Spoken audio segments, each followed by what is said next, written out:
Bonjour, bonjour. Bonjour. Ça va bien? Oui, merci. Et vous? Oui. Je vous présente Maryse Guillemette, propriétaire de l'entreprise La Pépinière Aquatique de Péjubé, experte aussi dans le domaine de l'entretien des jardins d'eau et des plantes. Lorsque ça ne suffit pas, ben moi j'interviens. 25 ans d'expérience en jardin d'eau seulement puis en production de plantes aquatiques. Donc, on est là ensemble la majorité du temps pour répondre aux questions. Aujourd'hui, ce qu'on va faire, c'est qu'on va faire un jeu de rôle. Moi, je vais être expert, puis madame va être la cliente. Bonjour madame, ça va bien? Bonjour, oui, merci. Et vous? Ben oui, qu'est-ce que je peux faire pour vous? J'ai un jardin d'eau. Ouais. Puis j'ai des problèmes d'algues. Puis vous m'avez dit de ne pas nourrir les poissons, puis de mettre des bactéries à chaque semaine. Puis ça, je le fais déjà. Vous m'avez dit que ça prendrait plus de plantes, genre peut-être me faire boiter en marais-filtrant, mais j'ai pas de place pour ça, c'est impossible de regarder mon terrain. Donc, est-ce que vous avez d'autres solutions pour m'aider ici? Vous voulez dire, si j'entends bien, c'est que vous nourrissez tous vos poissons puisque vous les nourrissiez beaucoup au début. Oui. Vous avez compris qu'il en digérait 20 puis qu'il en rejetait 80 puis ça nourrissait les algues. Ça améliorait la condition, ça. Souvent, j'enlevais toute l'eau au printemps, puis là, je remettais de l'eau neuve à chaque année. Mais c'est sûr, mes poissons, ils me trouvent OK. C'est sûr que, dans le fond, on ne donnera pas un cours aujourd'hui sur tout ce qu'on a appris ensemble, ce que je vous ai enseigné depuis quelques années, mais quand même. Donc, vous nourrissez tous les poissons, il faut la job, eux autres, ils vont chercher la nourriture dans le bassin.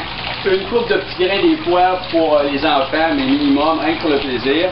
Mais eux autres, ils s'organisent dans le bassin pour proposer ça. Vous mettez les bactéries chaque semaine. Oui. Puis les doses, ça a apparu aussi quand vous avez fait ça? Quand vous avez... oui, ça fait une grosse différence. OK. Après ça, en ce qui concerne l'entretien des plantes aquatiques à l'automne, vous avez appris aussi qu'est-ce qu'il fallait faire. Quand les plantes aquatiques ont poussé tout l'été, qu'est-ce qu'on fait avant l'hiver? On les taille avant l'hiver. On les taille. Pour pas qu'ils retombent dans le bassin, qu'ils pourrissent là, puis qu'ils retournent l'engrais qu'ils ont pris. Ouais. Puis après ça, les feuilles mortes, admettons, aux autres, qu'est-ce qu'on Je fait? mets un filet, moi, sur mon... C'est pas très grand, mon bassin, je mets un filet. OK. À l'automne, je fais des feuilles. OK, vous avez des feuilles autour du bassin ou proche. Vous savez qu'il y a plusieurs façons de le faire, soit en mettant des styrofoams, des ballons de plage, puis du polyéthène peut être mis. On met ça pendant à peu près un mois, le temps que les feuilles tombent, ensuite on l'enlève. OK, donc vous avez tout fait ça, puis il reste quand même. Oui.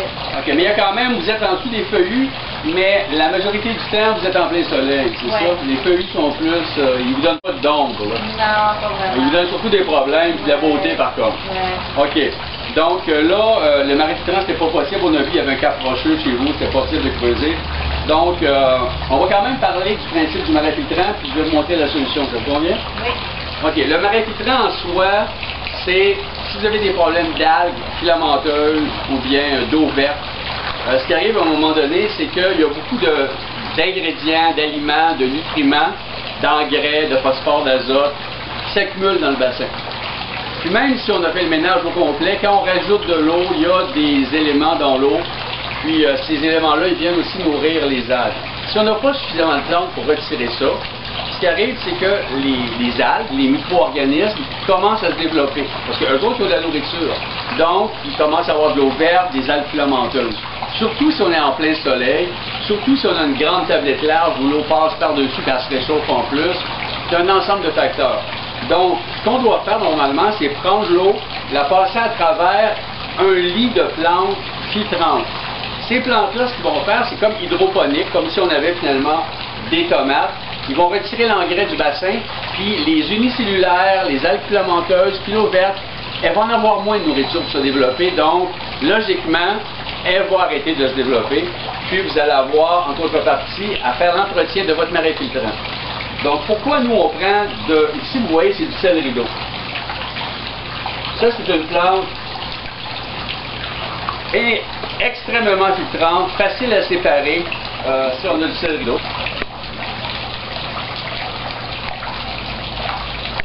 L'avantage du céleri d'eau, c'est que ça peut le faire très vite. Donc, on peut le rabattre plusieurs fois durant l'été. Le céleri d'eau, l'avantage aussi, c'est qu'on peut le manger. Il y a plusieurs vertus antioxydantes, pour aussi au niveau du sang.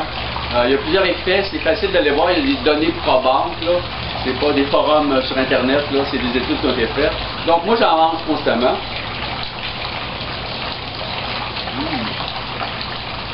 Mais même si j'en mange beaucoup, quand il y a des éléments dans le bassin, de l'engrais à sortir, il y a du travail à faire, lui il va pousser pas mal plus que moi je peux m'en nourrir. Donc, il faut l'entretenir. Je vous dirais là, tout dépendant des conditions d'engrais, aux 2 semaines ou au mois. Un exacto. On s'en va ici.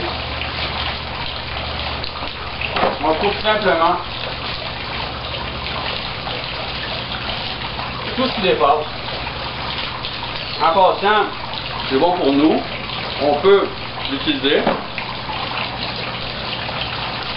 On peut aussi en servir pour nourrir certaines bêtes. Nous, on fait l'élevage de nos dindes, puis on leur en donne à chaque jour.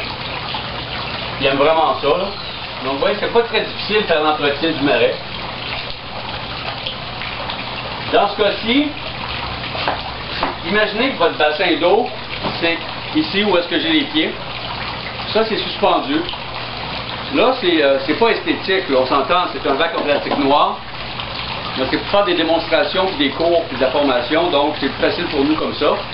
Mais, ce serait possible de faire, comme on le fait à l'extérieur, une structure en bois. Puis l'eau passera à travers ça avec les plantes. Ça serait très beau. Donc, ça quand même, ça demande un peu d'installation. C'est pas toujours possible. C'est plus facile dans des grands étangs. Ou des étangs, des lacs artificiels. On est capable d'aller déposer des structures dans le fond, puis pas vraiment grave là, ce qui est pesant.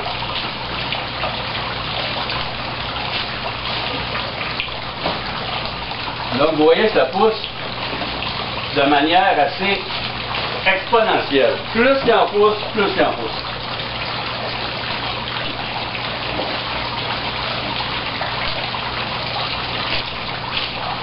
Vous voyez quand même comment ça pousse long, là. C'est toujours la même plante.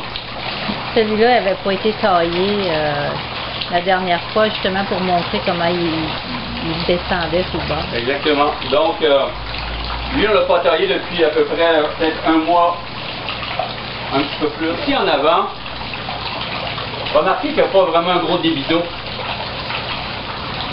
Le débit d'eau, ce débit d'eau-là pourrait être encore la moitié moins important. Donc, ça ne prend pas un très grand débit d'eau pour être capable de filtrer les plantes. Le céleri d'eau, je vais vous en montrer, les racines. Regardez ici le schème racinaire.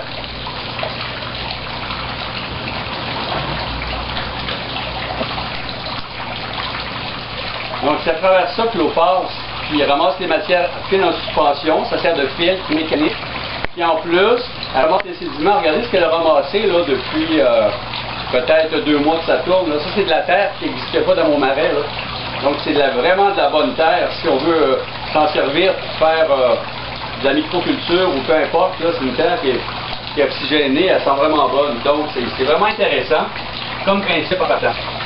Par contre, si vous n'avez pas la possibilité d'installer ça, ou d'en construire un à côté de votre jardin d'eau. En construire un, ça veut dire qu'on se fait un canal avec une toile, notre pompe qui amène ça à la cascade, ben, on met un T, on dérive une partie de l'eau vers le marais filtrant, puis lui retourne dans le bassin. Donc c'est pas très compliqué à faire, mais il faut creuser, puis on peut se faire ça, en bois à l'extérieur, en toile, c'est par-dessus votre gazon, puis l'eau passe au travers, puis ça retourne à l'autre bout, donc tout est possible. Mais si vous voulez une solution qui coûte vraiment pas cher, qui fait vraiment le travail, on va vous montrer maintenant les marais filtrants, flottants, au bayou, dont je suis le concepteur et le réalisateur, avec la collaboration de la pépinière aquatique de Fidjibé. On est à vous dans votre rêve. Bon, si c'est pas possible de faire un marais filtrant traditionnel à l'extérieur du jardin d'eau, ou de le faire à l'intérieur du jardin d'eau en mettant une structure qui permet de ralentir l'eau puis de diffuser l'eau à travers des plantes. C'est possible de le faire d'une manière superposée, comme on vous l'a dit. Il y a d'autres manières. On en a plusieurs ici en boutique. Si vous venez nous voir à Fidjibé, la pépinière aquatique de Fidjibé, vous allez avoir beaucoup d'informations. On est capable de s'adapter à tous vos besoins. Ça fait 25 ans qu'on fait ça. Donc, si c'est pas possible, que vous voulez avoir une solution plus rapide, qui donne en plus de l'ombre, qui permet que les bactéries se développent, qui sert de filtre mécanique, qui retire le phosphore, facile à installer, facile à entreposer l'hiver. On a pris une solution très pratique, très économique. Donc, ça s'appelle les marais filtrants flottants au bayou de Fit-du-Bay. Donc, j'en suis... c'est sûr que ça existe à différents types sur le marché. Il y en a pour les villes, fait par les ingénieurs, des grosses structures qui coûtent très cher, puis qui sont difficiles finalement à gérer dans le temps. On voulait quelque chose pour les jardins d'eau, pour les lacs artificiels aussi, parce que les marais, c'est des modules de 18 par 18, puis on peut les mettre ensemble pour faire des modules plus grands, donc des modules de 4 pieds par 4 pieds à peu près. Puis on peut faire des modules de 4 pieds par 4 pieds réunis ensemble à nouveau pour faire des modules de 8 pieds par 8 pieds. Ça, c'est des plaques maximum, mais même ces modules-là, on peut les mettre ensemble pour faire des surfaces plus grandes. Donc, ça s'adapte à toutes les situations. Ici, vous avez un de ces marais-là.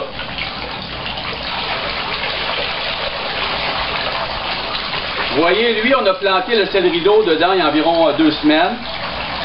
Donc, les racines commencent à passer à travers le médium. Vous le voyez ici? C'est ces racines-là qui font la filtration. Mais aussi, l'eau passe à travers ce matériel-là qui est traité UV, qui est vraiment, il ne pourrira pas dans l'eau non plus, qui est vraiment fait aussi pour permettre à ce que l'eau qui est entraînée par l'oxygène, parce que je dois dire que ça, c'est nourri par une petite plaque d'aération qui va apporter de l'air, puis l'air entraîne en même temps de l'eau. Donc l'eau passe à travers ici le médium, puis les racines, puis c'est ce qui permet à ce que les plantes grandissent, puis à retirer aussi la nourriture du bassin. Donc c'est vraiment intéressant parce que ici vous voyez une petite corde, on met 3 petites chaînettes pour plus de stabilité, puis on met notre pierre. Je vais vous la montrer. Ça ici, c'est toujours la récupération le plus possible. Donc on prend des pots usagés, mais qui coûtent quand même des sous, là, parce qu'il faut les préparer, il faut les couper, il faut tout faire les perforations, il faut les nettoyer, il faut les stériliser. Donc nous ici, on a la pierre d'aération qui est reliée à un tuyau, qui lui est relié à un petit compresseur d'aquarium qui coûte nous on a quand même des performances qui vont durer 40 $ pour une sortie ou 80 $ pour 2 sorties.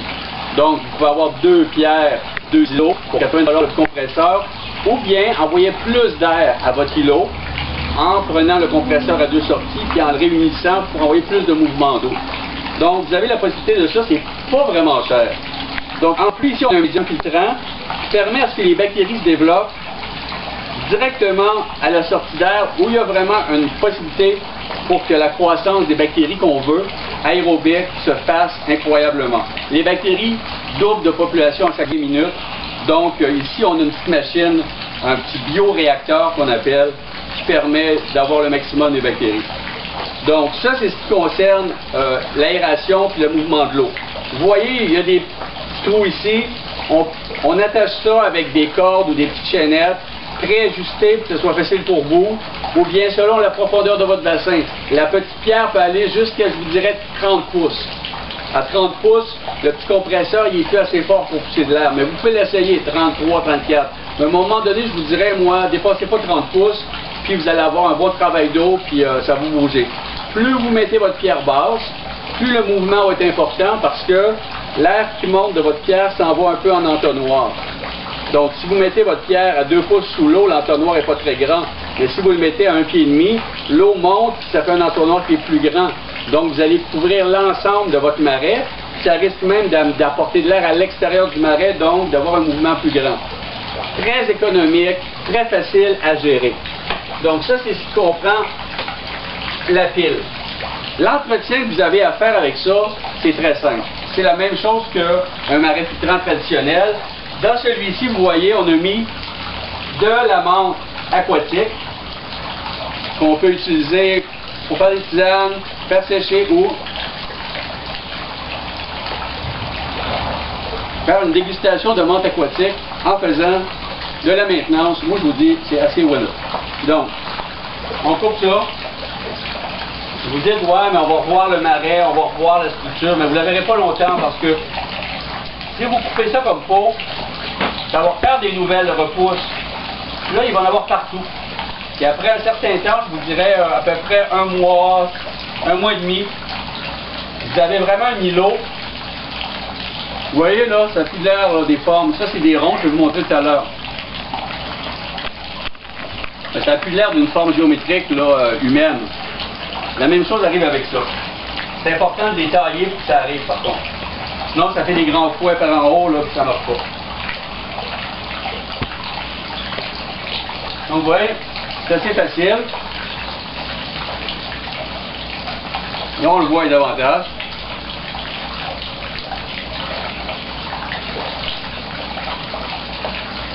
Donc, vous imaginez le marais qui flotte à la surface de l'eau.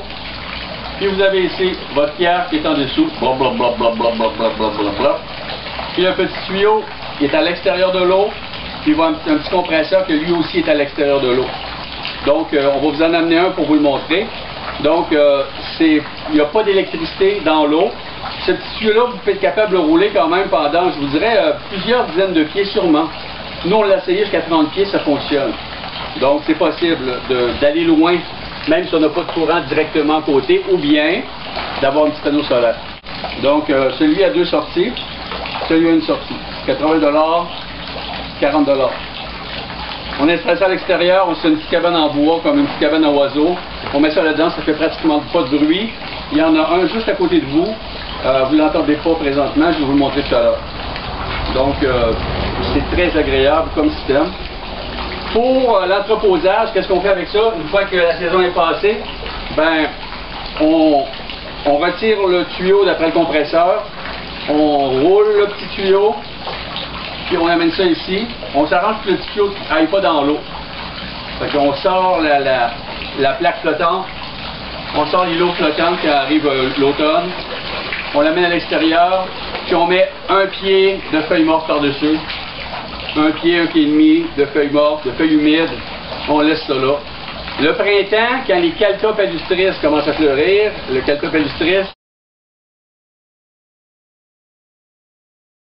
ça c'est le système d'alarme de votre jardin d'eau. La première fleur qui va fleurir dans le jardin d'eau, ça va être le Caltha palustris. Puis lui, il fleurit jaune, fait que vous le voyez. Donc, vous le mettez quelque part, que quand vous rentrez chez vous, ou bien quand vous faites la popote, vous regardez dehors votre jardin d'eau, ou peu importe, que vous voyez cette fleur-là, elle est bien située. Quand elle allume, qu'est-ce qu'il faut faire? Partir la pompe, commencer à mettre les bactéries, puis aller mettre votre marais filtrant dans le bassin. Avez-vous des questions par rapport aux îlots? Non, je trouve ça génial par contre. C'est vraiment une belle invention. Ouais. Ah, merci.